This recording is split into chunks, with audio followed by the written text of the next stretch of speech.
অবশেষে খাদ্য অধিদপ্তরেও চলে এসেছে বিশাল বড় এক নিয়োগ বিজ্ঞপ্তি। তো আর দেরি কেন, চলো চলে যাই বিজ্ঞপ্তি দেখার জন্য। আমরা অলরেডি বিজ্ঞপ্তিটি ওপেন করে রেখেছি। Directorate general of food, government of people's republic of Bangladesh, directorate general of food. এখানে একটি সার্কুলার আমরা দেখতে পাচ্ছি, advertisement, click have to download circular. আর এখানে আছে অ্যাপ্লিকেশন ফর্ম, আমি অলরেডি এটা ডাউনলোড করে রেখেছি এবং ওপেন করে রেখেছি দেখার জন্য। তো সেখানে চলে যাই। গণপ্রজাতন্ত্রী বাংলাদেশ সরকার খাদ্য অধিদপ্তর প্রশাসন বিভাগ, একটা ঠিকানা, ডিজি ফুডের ওয়েব অ্যাড্রেস দেওয়া আছে। নিয়োগ বিজ্ঞপ্তি, খাদ্য অধিদপ্তরের কর্মচারী নিয়োগ বিধিমালা 2018 অনুযায়ী খাদ্য অধিদপ্তরের অধীন রাজস্ব খাতভুক্ত নিয়োগযোগ্য শূন্য পদ পূরণের লক্ষ্যে জাতীয় বেতন স্কেল 2015 এর 13তম থেকে 19তম গ্রেডভুক্ত নিম্ন বর্ণিত স্থায়ী পদে সরাসরি জনবল নিয়োগের লক্ষ্যে পদের পার্শ্বে বর্ণিত শর্তে প্রকৃত বাংলাদেশী নাগরিকদের নিকট হতে অনলাইনে, এখানে একটা ওয়েব অ্যাড্রেস দেওয়া আছে, এই ওয়েব অ্যাড্রেসে দরখাস্ত আহ্বান করা যাচ্ছে। অনলাইন ব্যতীত কোনো ধরনের আবেদন গ্রহণযোগ্য হবে না। তো আমরা দেখে আসি বড় বড় পোস্টগুলো কি কি আছে এখানে। এখানে আছে উপখাদ্য পরিদর্শক, গ্রেড 13, টাকা 11,000 থেকে 26,590। তবে খেয়াল রাখবেন জয়নিং স্যালারি হবে 11,000 থেকে, এবং আপনার লাস্ট ওয়ার্কিং ডে এর স্যালারিটা হবে 26,000 জীবনের লাস্ট পর্যায়ে গিয়ে। বয়স চেয়েছে 18 বছর হতে 30 বছর। বীর মুক্তিযোদ্ধা, শহীদ বীর মুক্তিযোদ্ধাদের পুত্র কন্যা এবং শারীরিক প্রতিবন্ধীদের ক্ষেত্রে বয়স 32 বছর। পদের সংখ্যা 356টি। কোন স্বীকৃত বিশ্ববিদ্যালয় হতে যে কোনো বিষয়ে অনন্য দ্বিতীয় শ্রেণী বা সমমানের সিজিপিএ তে স্নাতক বা সমমানের ডিগ্রি। আমরা বড় পোস্ট গুলো দেখছি। উপপরিদর্শকে আছে 356টি। এরপর একটু নিচের দিকে যাই, এখানে অনেকগুলো পোস্ট আছে, আপনারা চাইলে দেখে নিতে পারেন। একটু নিচের দিকে যদি যাই, আমরা এখানে দেখতে পাবো পরবর্তী পেজে, সহকারী উপখাদ্য পরিদর্শক, বেতন গ্রেড 15, এর টাকার পরিমাণ হচ্ছে 9,700 থেকে 23,490 টাকা। এখানে পোস্ট আছে 222টা। কোন স্বীকৃত বোর্ড হতে অনন্য দ্বিতীয় বিভাগ বা সমমানের সিজিপিএ তে উচ্চ মাধ্যমিক সার্টিফিকেট বা সমমানের পরীক্ষা উত্তীর্ণ, অর্থাৎ এখানে আপনি ইন্টারমিডিয়েট পাস করলেই এই সহকারী উপখাদ্য পরিদর্শক পদের জন্য আবেদনের যোগ্য বলে বিবেচিত হবেন। আরেকটা বিষয় খেয়াল রাখবেন, যদি কেউ অনার্স মাস্টার্স পাস করে থাকেন, আবেদন করার সময় অবশ্যই অ্যাভয়েড করবেন অনার্স এবং মাস্টার্স এর পরীক্ষার ইনফরমেশন এখানে ফর্ম ফিল আপে দেওয়ার জন্য। আমি বলবো এখানে অনার্স এবং মাস্টার্স এর কোনো ডিটেলস দিবেন না, সেক্ষেত্রে চাকরি না হওয়ার সম্ভাবনা 80%। এরপরে আবার একটু নিচের দিকে যাই, এরপরে পোস্ট আছে 17, 3, 5, 10।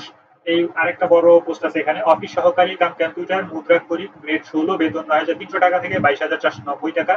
এখানে পদের সংখ্যা 346টি। এখানে বলা আছে কোন স্বীকৃত বোর্ড হতে অনন্য দ্বিতীয় বিভাগ বা সমমানের সিজিপিএ তে উচ্চ মাধ্যমিক সার্টিফিকেট বা সমমানের পরীক্ষায় উত্তীর্ণ এবং কম্পিউটার মুদ্রাক্ষর পরীক্ষার গতি প্রতি মিনিটে সর্বনিম্ন বাংলায় 20 শব্দ, ইংরেজিতে 20 শব্দ থাকতে হবে। এক্ষেত্রেও আপনাকে ইন্টারমিডিয়েট পাস করলেই আপনি এই পদের জন্য আবেদন করতে পারবেন। এবং মাথায় রাখবেন অবশ্যই অনার্স এবং মাস্টার্স এর ডিটেলস বা তথ্য এখানে ফিল আপ করার সময় দিবেন না। এবারে আর একটু নিচে যাই, ডাটা এন্ট্রি কন্ট্রোল অপারেটর, এখানে আছে 68টি পদ, সেম একই, ইন্টারমিডিয়েট পাস। বাংলায় এখানে এখানে অবশ্যই টাইপিং স্পিডটা একটু বেশি থাকতে হবে, বাংলায় 30 শব্দ এবং ইংরেজিতে থাকতে হবে 40 শব্দ। আবার একটু নিচের দিকে যাই, নিচের দিকে আছে সহকারী অপারেটর, গ্রেড 16, টাকা 9,300 থেকে 22,490 টাকা, সংখ্যা 33টি। এখানে চেয়েছে অবশ্য কারিগরি শিক্ষা বোর্ড হতে অনন্য দ্বিতীয় বিভাগ বা সমমানের সিজিপিএ তে জেনারেল মেকানিক বা ফার্ম মেশিনারি ট্রেড বিষয়ে উচ্চ মাধ্যমিক সার্টিফিকেট, এইচএসসি ভোকেশনাল পরীক্ষা উত্তীর্ণ। এরপরে আবার একটু নিচের দিকে যাই, মিল অপারেটর। মিল অপারেটর বলতে আমি যেটা বুঝি খাবার দাবারের হিসাব নিকাশ রাখবে যারা, তারা আর কি, বা এগুলো যারা মেনটেন করবে। এখানে বেতন গ্রেড 16 দেওয়া আছে, পদের সংখ্যা 117টি। এখানে বলা আছে স্বীকৃত কারিগরি শিক্ষা বোর্ড হতে অনন্য দ্বিতীয় বিভাগ বা সমমানের সিজিপিএ তে জেনারেল মেকানিক্স বা ফার্ম মেশিনারি ট্রেড বিষয়ে মাধ্যমিক স্কুল সার্টিফিকেট, এসএসসি ভোকেশনাল পরীক্ষা উত্তীর্ণ। মেকানিক্যাল কাজে অনন্য 2 বছরের বাস্তব কর্ম অভিজ্ঞতা থাকতে হবে। এরপরে আছে সাইলো অপারেটিভ, গ্রেড 16। এখানে পোস্ট 144টি। কোন স্বীকৃত কারিগরি বোর্ড হতে অনন্য দ্বিতীয় বিভাগ বা সম্মানের সিজিপিতে জেনারেল মেকানিক্স, এখানেও কিছু একটা ডিটেলস দেওয়া আছে। তবে এখানে আপনার চেয়েছে এসএসসি, চেয়েছে ভোকেশনাল, জেনারেল এসএসসি হলে হবে না। লাস্ট আছে স্প্রে ম্যান, স্প্রে ম্যান আছে 7টি। এটা আপনারা চাইলে দেখে নিতে পারেন। এখানে শর্তাবলী দিয়ে দিয়েছে, নিম্ন বর্ণিত শর্তাবলী আবেদন ফর্ম পূরণ এবং পরীক্ষায় অংশগ্রহণের ক্ষেত্রে অবশ্যই অনুসরণ করতে হবে। 31/8/2023 খ্রিস্টাব্দ তারিখে প্রার্থীর বয়স 18 থেকে 30 বছর হতে হবে, এর বেশি হলে হবে না। তবে বীর মুক্তিযোদ্ধাদের নাতিপুতি ছেলে মেয়ে যদি থাকে তাদের বয়স 32 হতে হবে, 32-এর মধ্যে থাকতে হবে। সরকারি আধা সরকারি সংস্থা স্বায়ত্তশাসিত প্রতিষ্ঠান কর্মরত প্রার্থীগণ অবশ্যই যথাযথ কর্তৃপক্ষের অনুমতি ক্রমে আবেদন করতে পারবেন, ব্লা ব্লা ব্লা। এখানে নরমালি যা বলা থাকে তাই বলেছে, প্রত্যেক সার্কুলারই বলা থাকে প্রার্থীর মৌখিক পরীক্ষার সময় নিম্নবর্তিত কাগজপত্র জমা দিতে হবে। এখানে কিছু ডিটেলস দেওয়া আছে কাগজপত্র নিয়ে, সেটা আপনারা চাইলে দেখে নিতে পারেন। সরি, আমরা বেশি নিচে চলে এসেছি, আর একটু করে যাবো, এই পেজে আসবো। এরপরে আছে নিয়োগের পূর্বে নিয়োগকারী কর্তৃক মুক্তিযুদ্ধ বিষয়ক মন্ত্রণালয় থেকে মুক্তিযুদ্ধ সার্টিফিকেট যাদের আছে তাদের সার্টিফিকেট দিতে হবে। আবেদনপত্র পূরণ সংক্রান্ত শর্তাবলী এখানে বলা আছে, একটা লিঙ্ক দেওয়া আছে dgfood.teletalk.com.bd তে গিয়ে আপনারা এই ফর্মটি ফিল আপ করে আপনার কাঙ্ক্ষিত পোস্টে অ্যাপ্লাই করতে পারবেন। অনলাইনে আবেদনের তারিখ অলরেডি শুরু হয়ে গিয়েছে 12 তারিখ থেকে, আরো 3 দিন আগে থেকে শুরু হয়ে গিয়েছে সকাল 10 ঘটিকা থেকে, এবং আবেদন শেষ হবে আগামী মাসের অর্থাৎ অক্টোবর মাসের 11 তারিখ বিকাল 5 ঘটিকায়। এরপরে আর কেউ আবেদন করতে পারবেন না। পত্রের ক্ষেত্রে একটা বিষয় খেয়াল রাখবেন, লাস্ট 11 তারিখে আবেদন করা যাবে। তো 11 তারিখে আবেদন করার পরেও কিন্তু আপনার আবেদন ফুলফিল হবে না যতক্ষণ পর্যন্ত না আপনি টাকা পরিশোধ করবেন। তো 11 তারিখে আবেদন করার পরেও আরো 72 ঘন্টা সময় পাবেন আপনি টাকা পরিশোধ করার জন্যে।